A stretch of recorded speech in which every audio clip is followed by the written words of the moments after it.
Hello friends, मैं engineer Dinesh Tripathi. दोस्तों, गांव में खास तौर से किसानों के बीच में एक कहावत है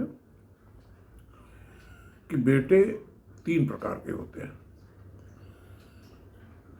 एक तो वो होते हैं जो पिता की धरोहर यानी कि कृषि योग्य जो जमीन है उसको जस का तस छोड़ देते हैं, उसको बोलते हैं बेटा, पूत।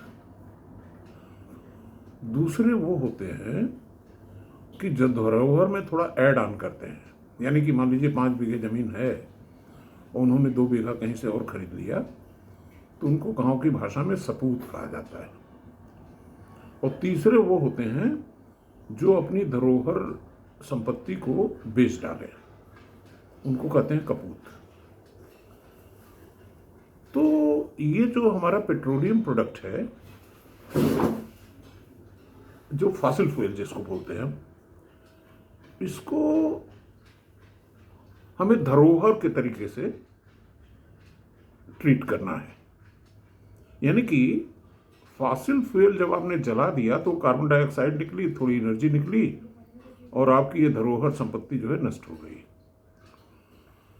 अब इंडिया जैसे देश के लिए रेलेवेंट बात यह है कि जैसा हमारी सरकार का भी फोकस है बहुत दिनों से कि ये जो सोलर एनर्जी है इसको हम हर घर में टैप कर लें,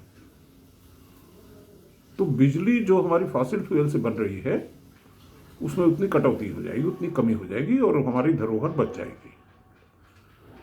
और अच्छी खबर यह है कि अडानी तो सोलर में है ही और अभी पैनल के दाम काफ़ी कम हो गए हैं।